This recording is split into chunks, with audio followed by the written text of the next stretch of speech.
Hi Velas, my name is Marseilles. I am from Indonesia as an international student of M2SOL program.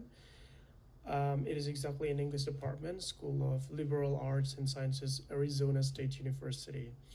Today I'm going to talk about the three most crucial key variables of ISLA, how to be successful engaging the class in case of L2 classroom teacher. So check it out.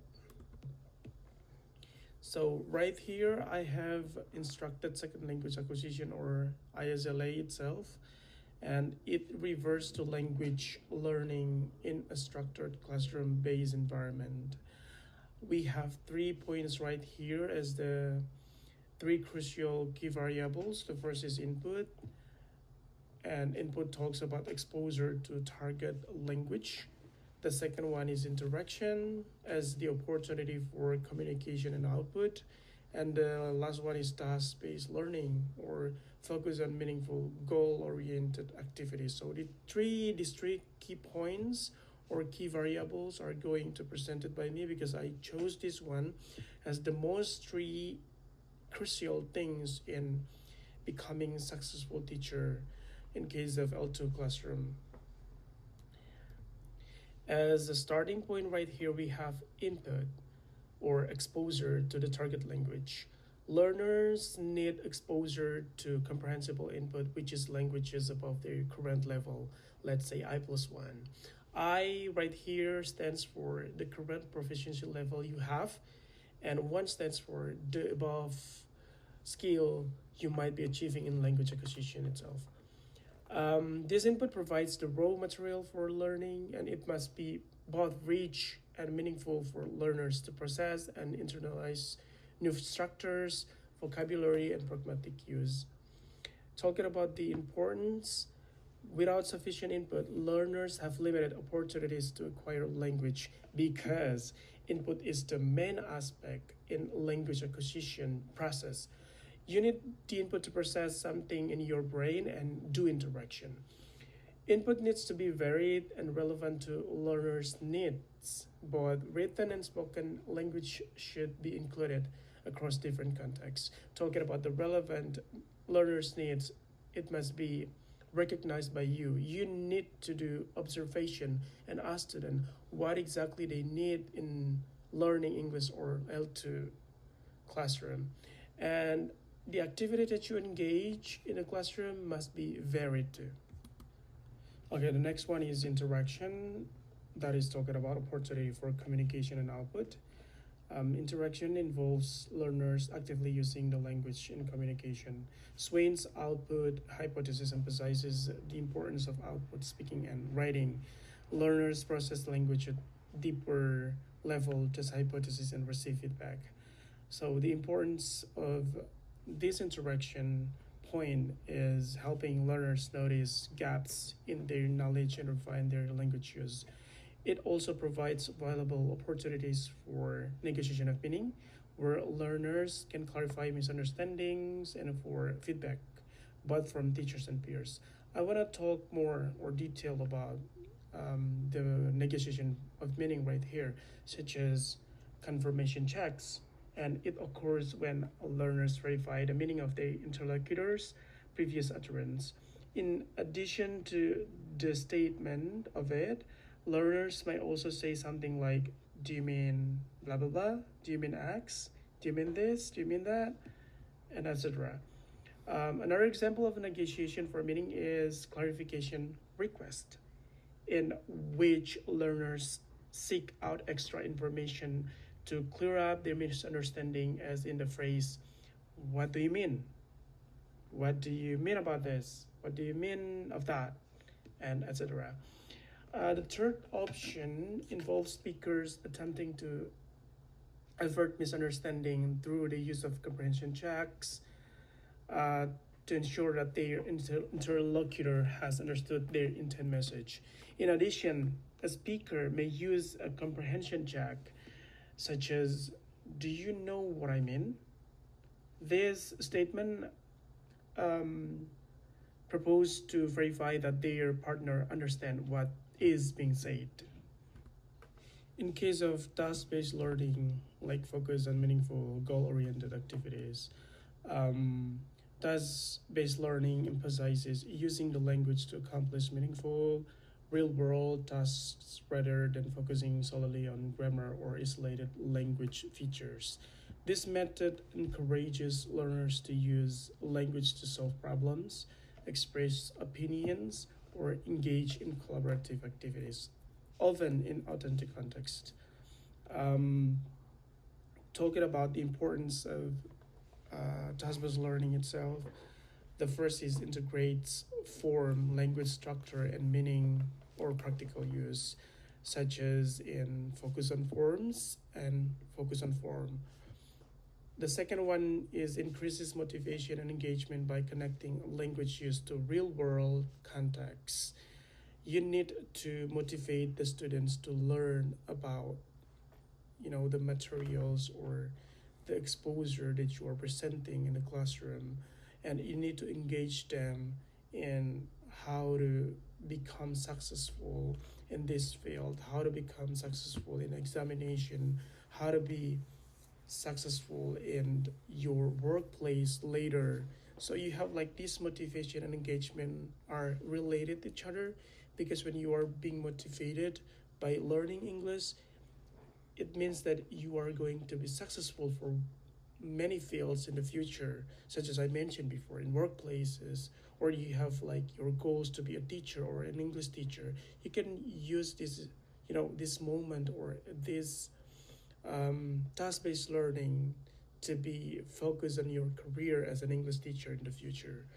So I think goal-oriented activities is engaging yourself to have more motivation for your real world context, such as, like the future thing.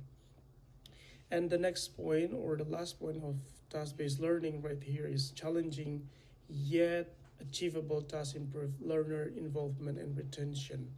So achievable task improve learner involvement, they are going to do exploration, elaboration, to have their challenges, like you are challenging the students to do couple of tasks in the classroom, and they can retain that for like a daily activities in the meeting of English itself. So learner involvement is not only like they are involving themselves in the classroom because you are involved them, but by the step like integrates and increase motivation and engagement, you have them to be fully understood that this is the way how you engage your classroom with your involvement and retention itself, not only because I instruct you. And talking about the interconnectedness of these three variables, um, I believe that these variables like input, interaction, and task-based learning are interconnected and support each other in creating a dynamic environment for successful SLA. A balanced combination of exposure, active use of the language, and real-world tasks can greatly enhance learners' ability to acquire and retain a second language, such as we can see at the side, like the input provides the necessary language exposure, because you can listen, you can hear from the teacher that this is the input that we have to learn, this is the exposure that we have to engage, this is the exposure that we have to accept, and we have to process that to become the, the uh, base and or tools for us to do interaction. And talking about interaction itself allows learners to practice and refine their skills. And the next one is TBL, or we know as task-based learning. This integrates learning with practical real-world use. So I think this one is the one of the technique or strategy method that English teacher always use. The last but not least, let's talk about how to classroom may look like in terms of task, classwork, and teacher behavior. These all are talking about my experiences that I have been worked for 5 years in high and middle school in Indonesia. or let's say in my province, North Maluku. The first point is tasks. Tasks are communicative, goal-oriented, and based on real-life scenarios. Talking about tasks, it should be communicative. Communicative in terms of building a creative world or environment to learn, providing such activities that involve them interactively by role play, group discussion, presentation, etc. Connected to it, goal oriented means by the communication they engage in activities. You have target to obtain like students' comprehension about the lessons. Students can practice the language fluently based on their level of proficiency and many else. Real life scenarios points to a circumstance that you bring the students' experiences to be discussed and presented in material exploration. Their daily activity, cultures, and religious events, for example. Talking about classwork, it includes a blend of interactive activities, written tasks, speaking exercises, and language practice that integrate grammar, vocabulary, and communication. I think this is really obvious for me. And the last one is teacher behavior. It is supportive and facilitative, focusing on fostering student independence, offering feedback, guiding task completion, and ensuring active communication. In case of that, teacher behavior for me needs to be considered a student-centered approach or student-centered approaches. You are as the teacher, just as the facilitator. Let them explore and elaborate the activity by themselves under your instruction. Still, under your instruction. You don't have to talk for the entire time included for teaching. Fostering students independent in brainstorming the ideas is a great way to make them perform better. But still remember, when they have no idea about the things that are not familiar to them, teacher can have his or her role. This is the classroom actually I suppose or used to possess in my L2 class. As the conclusion, the first point here is successful instructed SLA depends on a balanced combination of three variables such as input, interaction, and task-based activities. Exposure to comprehensible input, active interaction, and task-based activities enhance learners' ability to acquire and retain a second language. A holistic approach that incorporates all three elements fosters optimal language learning outcomes. So that's all for the conclusion, and thank you. Muchas gracias. These all are my presentation for the three important key elements of instructed second language acquisition. Before I end this presentation, I want to address my biggest thanks to Professor Smith for your guidance and passion in engaging the class. We appreciate that a lot. To close this, Benzadi said, when you learn a language, you don't just learn to speak and write a new language. You also learn how to be open-minded, liberal, tolerant, kind, and considerate towards all mankind. So, see you in the next opportunity. Bye.